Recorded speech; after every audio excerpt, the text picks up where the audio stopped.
Je serre ta parole dans mon cœur afin de ne pas pécher contre toi. Que cette parole soit cachée au fond de mon esprit pour produire le fruit qui t'est agréable.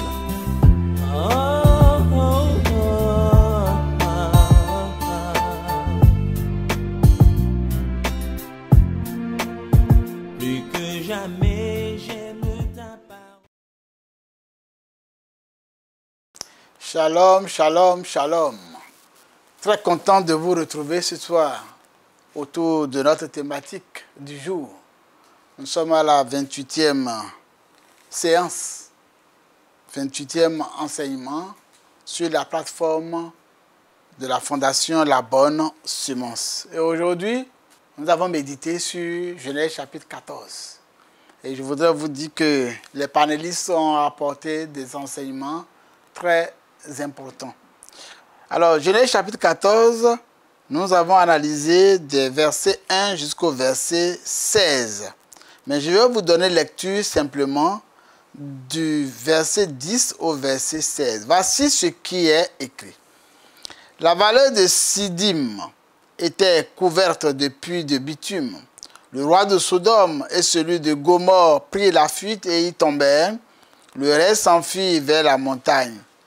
Les vainqueurs enlevaient toutes les richesses de Sodome et de Gomorrhe et toutes leurs provisions, et ils s'en allèrent.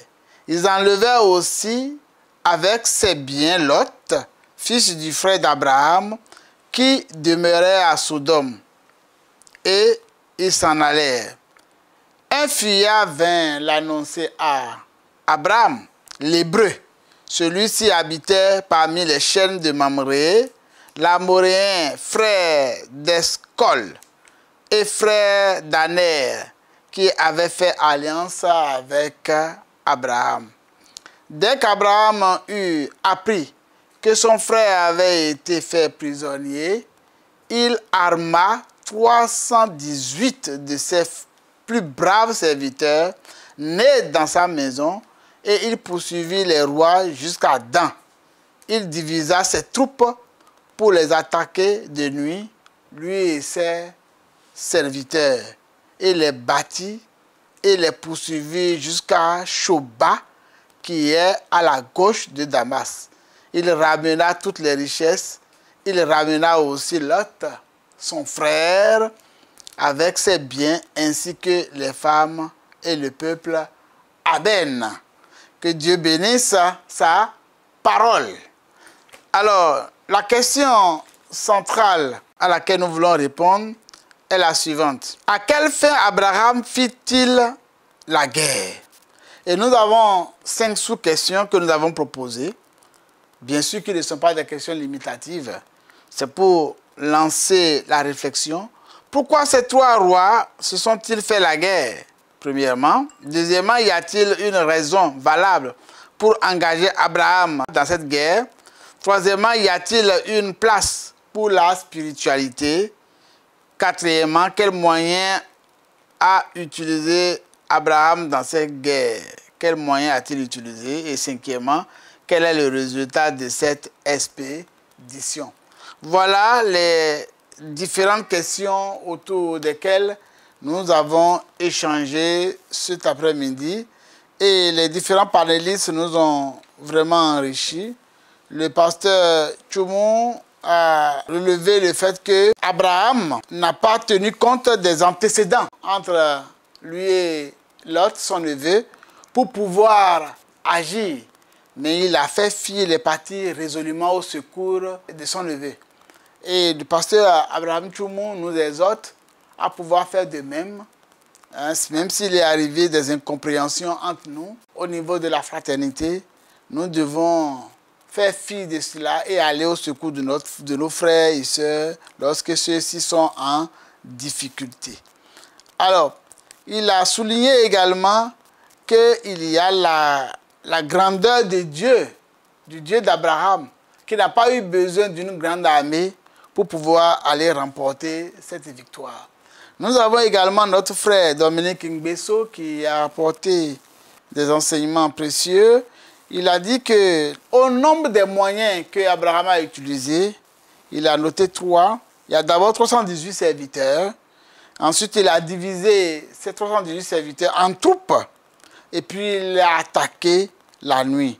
Toutes ces stratégies ont été menées en vue de pouvoir remporter. Et il a insisté sur le fait que ce n'est pas une grande armée, effectivement, qui sauve le roi. Il a profité pour donner l'exemple de Gédéon, dont l'histoire est rappelée dans Juge 7, verset 3. Et il est dit que Gédéon a initialement mobilisé 32 000 soldats. Et Dieu lui a dit que ce nombre-là était trop important.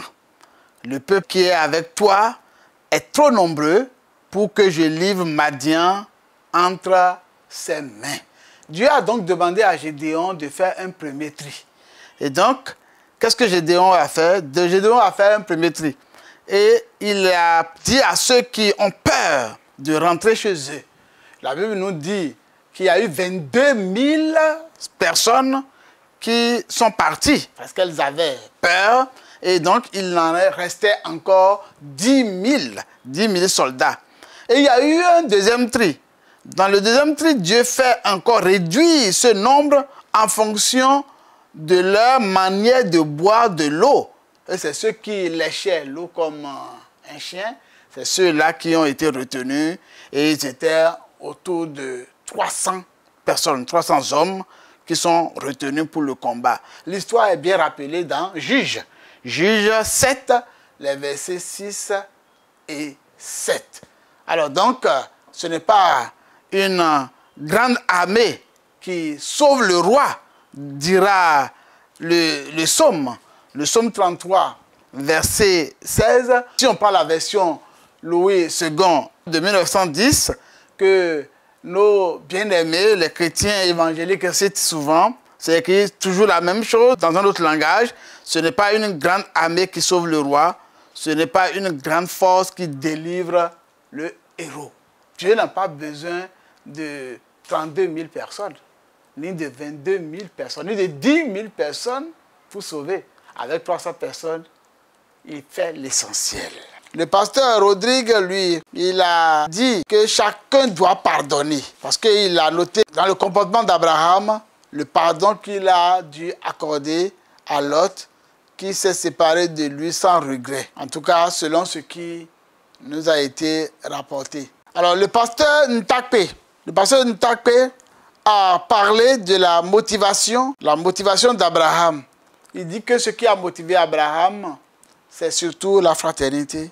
Et nous aussi, nous devons être plus que jamais motivés par la fraternité vraie que nous vivons au sein de nos assemblées pour pouvoir soutenir les bien-aimés.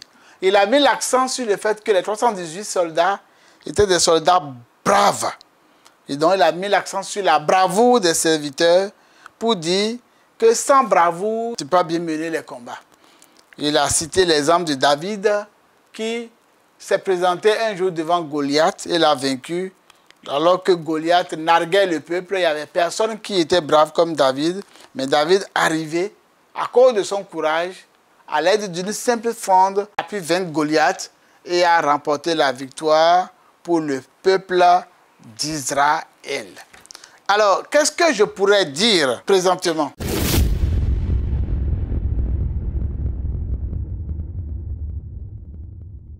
Ce que je pourrais dire, c'est de revenir d'abord au contexte. Voyez-vous, il y a toujours une phrase célèbre en Israël qui dit « Naase avod simal le banim ». Les œuvres des pères sont un signe pour leurs enfants, pour leurs fils. Vous vous souvenez que nous avions dit que Abraham a vécu son exode. Abraham a vécu son exode. Il est arrivé en Égypte suite à une famine. Ensuite, sa femme a été délivrée suite au jugement que Dieu a infligé à Pharaon et à sa cour. Ensuite, Abraham a été chassé d'Égypte et il a reçu des présents en quittant l'Égypte. Qu'il a vécu son exode, lui, Abraham. Et ceci étant, il est arrivé que sa descendance a vécu aussi pratiquement la même chose. Sa descendance est arrivée en Égypte. Oui, sa descendance a aussi été compris en esclavage. On leur confiait des tâches très difficiles. à sa descendance, bien sûr. Et ils ont été délivrés. Pourquoi ils ont été délivrés? Ils ont été délivrés parce que Dieu est intervenu et a frappé le peuple d'Égypte au moyen de 10 plaies. Ensuite, et quand ils sont partis avec de grands biens. Donc, ce qui confirme bien l'adage qui dit que les œuvres des pères sont un signe pour les fils. Alors, puisque cela est vrai, Abraham a été guerrier. Et il est présenté ici comme un guerrier courageux. Sa descendance aussi fera des guerres. D'accord? Quand on verra Exode, la descendance fera des guerres. Cette guerre menée sera aussi pour nous comme un signe. Nous pourrons et nous devrions en apprendre. Alors, cette brève introduction nous permet de poser quelques questions. La première question que je me suis posée, qui se détache de notre planning, est celle-ci. Y a-t-il des guerres à faire ou à ne pas faire au plan biblique du terme? Oui, il y a des guerres à faire et d'autres à ne pas faire. Quand on considère la Bible, il y a des guerres défensives ou ordonnées par Dieu. Oui, il y a des guerres défensives ou ordonnées par Dieu. Par exemple, Israël combattait sous l'ordre de Dieu pour conquérir Canaan. Cela est vu dans Josué, chapitre 6. Et l'objectif, c'est d'accomplir un plan divin ou se défendre contre l'injustice. Donc, quand on doit se défendre contre l'injustice, la guerre devient légitime. Deuxièmement, nous faisons des guerres pour pouvoir protéger les faibles ou rétablir la justice. C'est le cas de Genèse chapitre 14, le passage que nous avons lu. Ces guerres sont motivées par la justice, non par la cupidité. Mais il y a également des guerres à ne pas faire. Des guerres qui sont condamnées spirituellement. Parce qu'elles sont motivées par l'orgueil, par la haine et par la convoitise. C'est l'exemple de Hérode qui a voulu mener la guerre contre Jésus dans Matthieu chapitre 2. C'est aussi l'exemple des guerres qui ne sont pas soutenues par le Seigneur. Dieu ne soutient pas les guerres injustes ou ambitieuses. Sans la direction de Dieu, quand on mène aussi des guerres, cela n'est pas légitime, cela n'est pas approuvé. Quand on prend par exemple Israël qui est battu après avoir monté sans l'accord de Dieu, d'accord, dans Nombre 14, versets 39 à 45. Ça, c'est en ce qui concerne l'Ancien Testament. En ce qui concerne le Nouveau Testament, notre Seigneur Jésus-Christ nous enseigne la paix, le pardon et le combat spirituel plutôt que physique. Il dit souvent, mon royaume n'est pas de ce monde. Mon royaume n'est pas de ce monde. Oui, dans Jean 18, verset 36. L'Église est appelée à mener des batailles spirituelles, telles qu'enseignées dans Éphésiens 6, verset 11 à 18. Et surtout le verset 12 qui dit ceci. Car nous n'avons pas à lutter contre la chair et le sang, mais contre les dominations, contre les autorités, contre les princes de ce monde de ténèbres, contre les esprits méchants dans les lieux célestes. La suite du passage nous exhorte à nous revêtir de toutes les armes de Dieu afin de pouvoir résister dans le mauvais jour. D'ailleurs, au verset 14, il est dit « Tenez donc ferme, ayez à vos reins la vérité pour ceinture, revêtez la cuirasse de la justice, mettez pour chaussure à vos pieds le zèle que donne l'évangile de paix. Prenez par-dessus tout cela le bouclier de la foi, avec lequel vous pourrez éteindre tous les traits enflammés du malin. Prenez aussi le casque du salut et l'épée de l'Esprit qui est la parole de Dieu. Faites en tout temps, par l'Esprit, toutes sortes de prières et de supplications. Veillez à cela avec une entière persévérance et priez pour tous les saints. Voilà donc qu'il y a des guerres à faire et il y a des guerres à ne pas faire. Donc, c'est la première question que nous nous sommes posées et voilà la réponse que nous avons pu donner. La deuxième question qui s'est invitée dans notre esprit, qui a taraudé notre esprit, y a-t-il une opportunité à saisir pour se rapprocher de Lot dans cette guerre? Oui, malgré la séparation observée dans le chapitre 13, voici une occasion de retrouvailles pour Abraham. Vous vous souvenez que Lot avait choisi comme à l'arraché son endroit idéal. Oui, sans tenir compte de la moralité des habitants de Sodome, que le narrateur a pris le soin de nous présenter comme étant des gens de mauvaise vie, parce que le narrateur connaissait déjà la suite. Lot donc n'a pas consulté Dieu, et sans choisir de demeurer avec le représentant de la présence de Dieu, Lot est parti. Lot n'a pas lu qu'il y avait une aura divine sur la vie de son oncle Abraham, une sorte d'onction, une sorte de Shekinah. Il n'a pas vu ça. Il faudrait que nous puissions bien observer dans la vie les gens et que nous puissions demeurer avec ceux qui ont une vie spirituellement bénie. Faisons partie de la bonne catégorie, même s'il y a des difficultés. Voyez-vous, il y a une vérité que nous ne devons pas oublier, c'est qu'il y aura toujours dans nos églises, il y aura toujours des Lot et des Abraham. Des gens qui vont choisir par la vue physique et ceux qui vont choisir de faire confiance en Dieu. Lot a mis la main sur ce qui constitue la prospérité physique et Abraham a choisi la confiance en Dieu. Donc, c'était important de le souligner. Apprenons toujours à faire confiance à Dieu. Après avoir douté, par exemple, de la résurrection de Jésus-Christ, et après l'avoir vu physiquement, Thomas a dit au Seigneur, il a répondu, « Mon Seigneur et mon Dieu ». Et Jésus lui a dit ceci, « Parce que tu m'as vu, tu as cru. Heureux ceux qui n'ont pas vu et qui ont cru. Ne regardons pas seulement à la vue, mais croyons même si nous n'avons pas vu. » Il y aura toujours des Abraham et des Lot. Choisissons d'être des Abraham. Celui qui aura trop les regards sur les biens de la terre, comme Lot ou comme la femme de Lot, la prendra à ses dépens. Voyez-vous, dans Luc 17, il est écrit ceci. Souvenez-vous de la femme de Lot. Celui qui cherchera à sauver sa vie la perdra, et celui qui la perdra la retrouvera. Je vous le dis, en cette nuit, de deux personnes qui seront dans un même lit, l'une sera prise et l'autre sera laissée. De deux femmes qui mourront ensemble, oui, l'une sera prise et l'autre sera laissée. De deux hommes qui seront dans un champ, l'un sera pris et l'autre sera laissé. N'oublions jamais que Dieu donne à Abraham l'opportunité, oui, l'opportunité de retrouvailles avec son neveu. Et il montre à ce dernier que même séparé, il dépend d'Abraham. Dieu montre à Lot que même séparé de son oncle, il dépend de lui. C'est Dieu qui donne l'autorité. Et sans Abraham, Lot ne peut pas s'en sortir tout seul. Ici, Abraham apparaît un peu comme le type de Jésus qui dit « Sans moi, vous ne pourrez rien faire. » Voilà, sans moi, vous ne pouvez rien faire.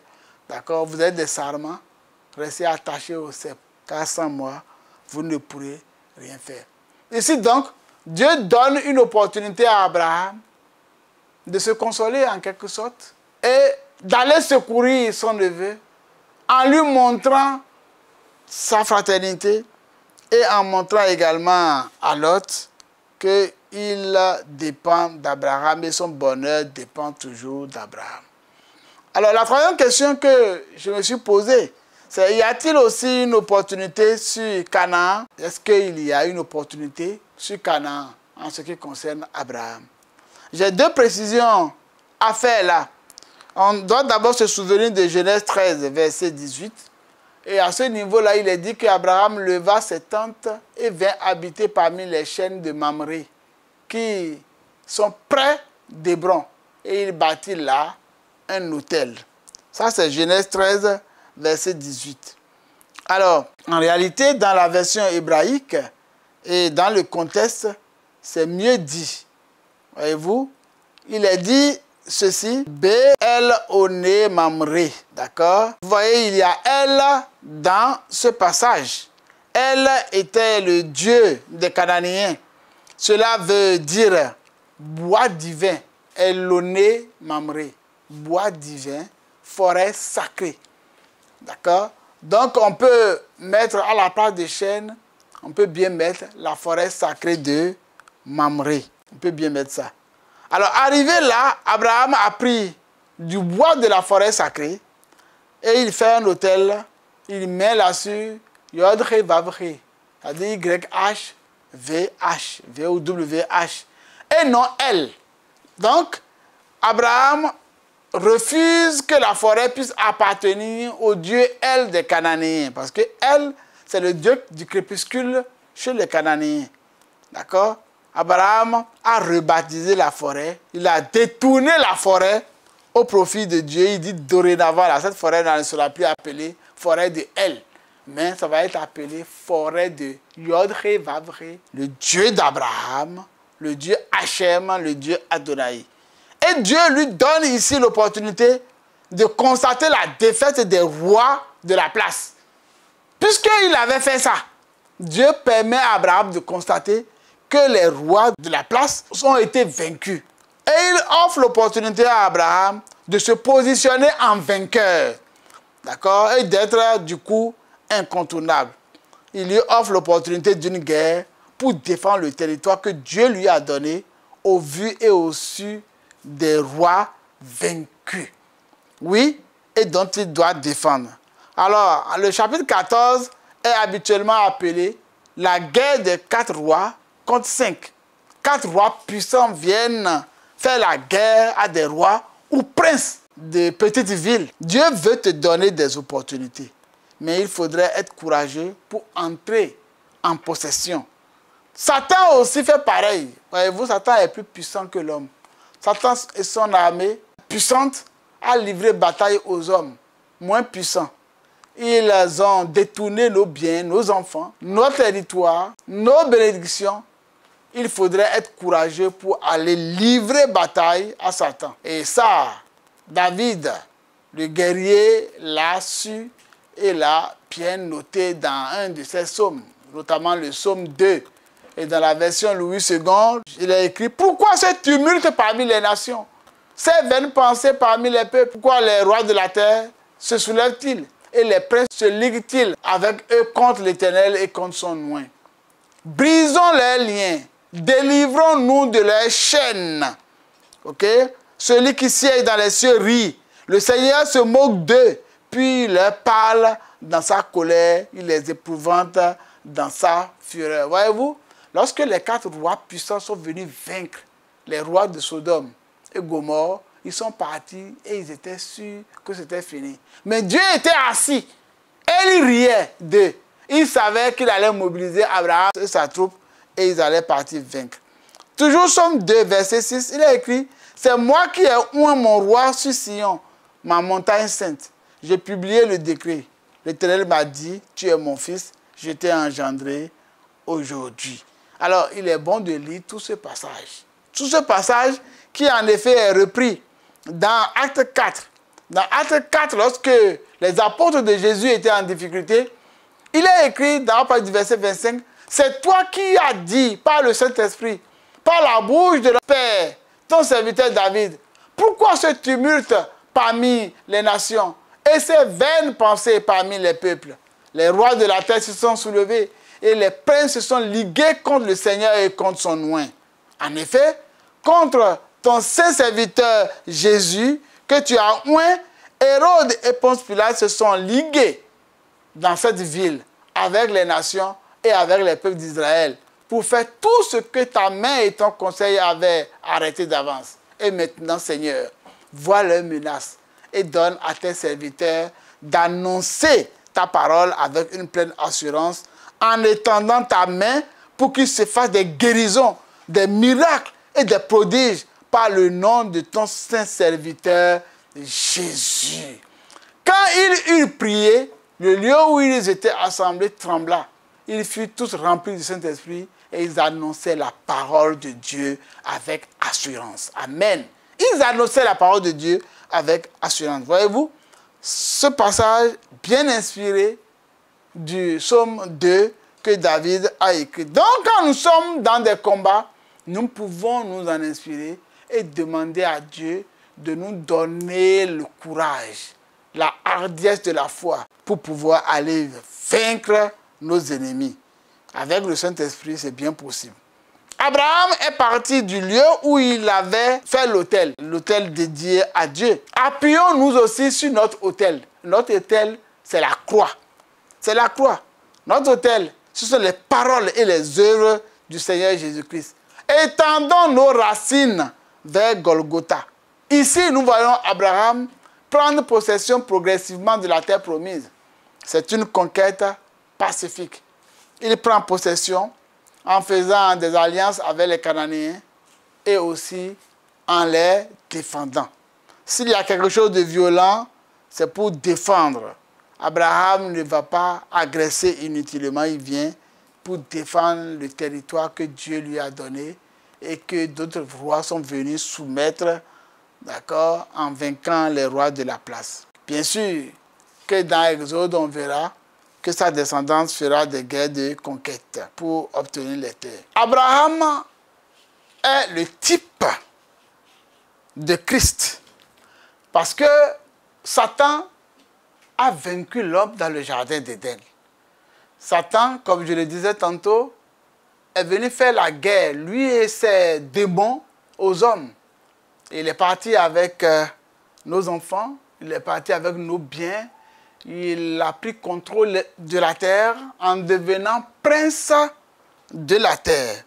Et Abraham est pour nous le type de Christ, puisque Jésus est venu. Il est venu pour nous délivrer en livrant bataille à Satan et à son armée. Parce qu'il faut que le travail là soit accompli pour que Jésus meure à la croix pour nous.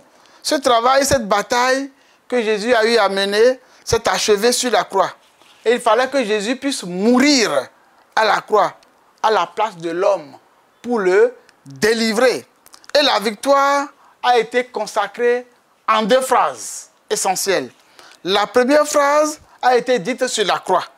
C'est écrit « Tetelestai », ce qui veut dire « tout est accompli ». Vous avez compris que ce que je suis en train de citer, c'est Jean 19, verset 30. On peut encore dire « tout est mené à son terme ».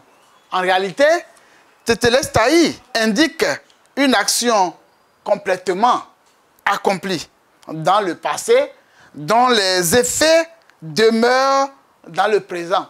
Cela souligne la plénitude et la permanence de l'œuvre de Jésus-Christ. L'œuvre que Jésus-Christ a achevée sur la croix. Voyez-vous, Jésus a accompli une belle œuvre. Et cela a été consacré par cette première phrase. La deuxième phrase qui consacre cette victoire menée pour les hommes se trouve dans Apocalypse 1, verset 18. Et voici ce qui est écrit. « Je suis le premier et le dernier, et le vivant. J'étais mort, et voici, je suis vivant au siècle des siècles. Je tiens les clés de la mort et du séjour des morts entre mes mains. » C'est ce que Jésus a eu à affirmer. Et vous savez que le grand problème de toute l'humanité, ce qui fait pleurer tous les hommes dans ce monde, c'est la mort. Et Jésus est venu mourir pour notre cause. Et il nous donne ainsi la vie éternelle. Lui, il est mort, mais le troisième jour après, il est ressuscité. Et il vit d'éternité en éternité. Il nous promet pareille résurrection. C'est pourquoi nous pouvons dire avec Paul, « Ô mort, où est ta victoire? Ô mort, où est ton aiguillon? » Oui, ça ne nous tient plus parce que nous avons été libérés totalement. Et c'est Jésus-Christ qui a fait ça, celui à qui nous devons emboîter le pas pour aller délivrer les âmes perdues. Ainsi que l'a fait Abraham. Abraham, l'illustre ascendant de notre Seigneur Jésus-Christ.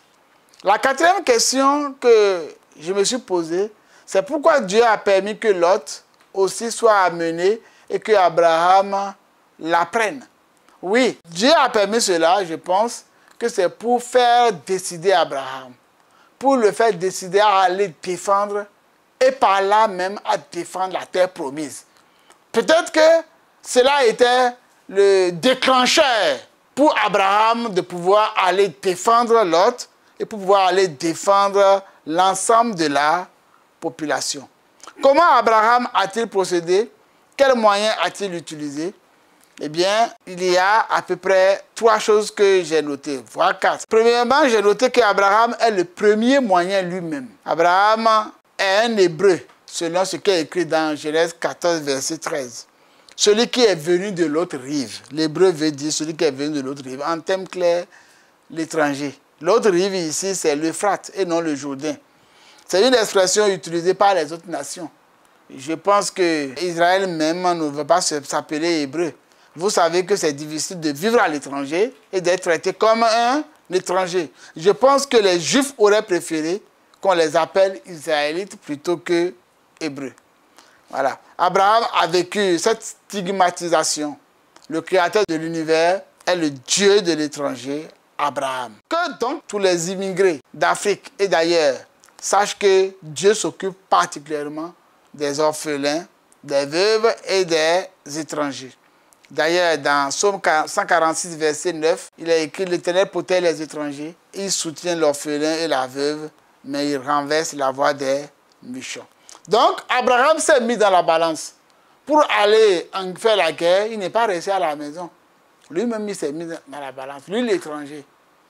Mais il a aussi utilisé des yélidés veito. En hébreu, ça veut dire des gens qui sont nés dans sa maison. Des enfants de ses esclaves ou de ses serviteurs.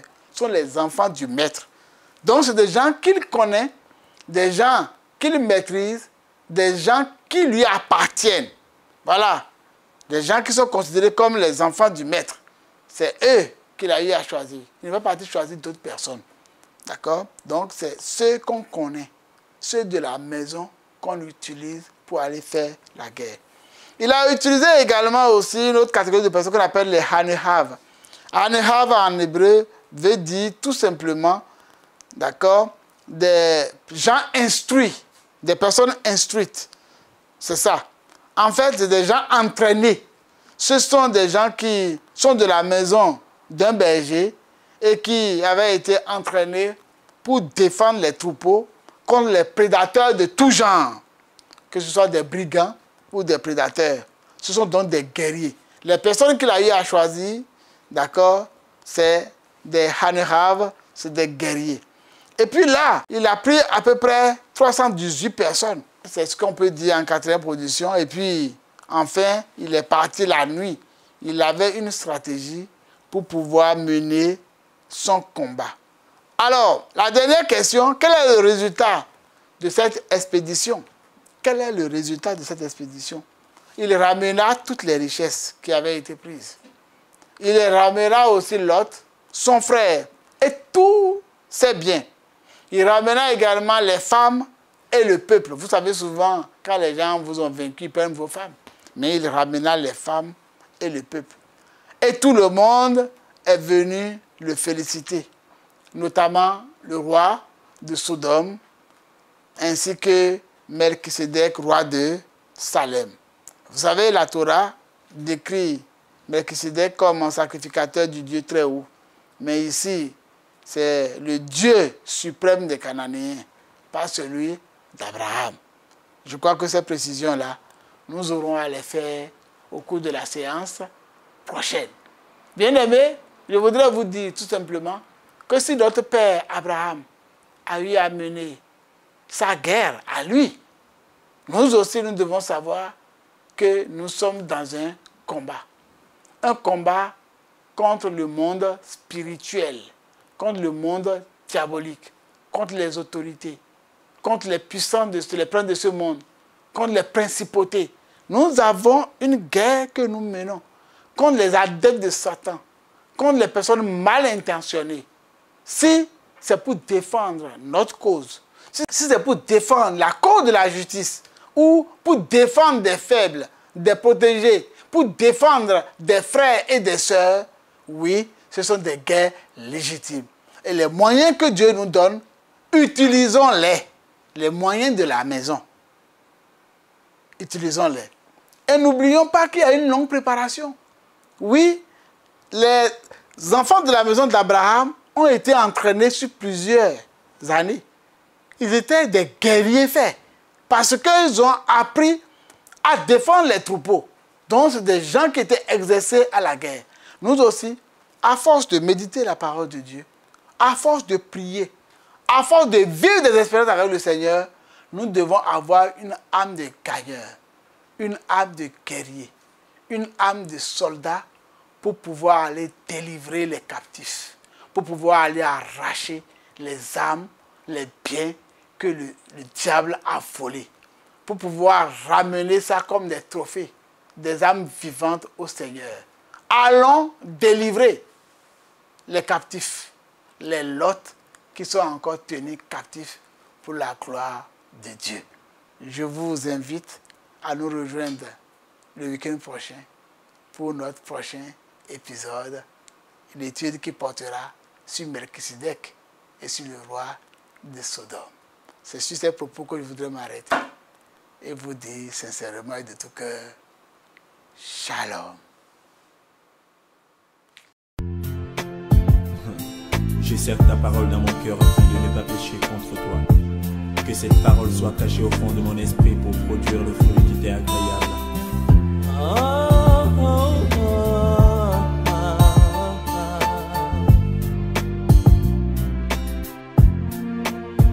Plus que jamais, j'ai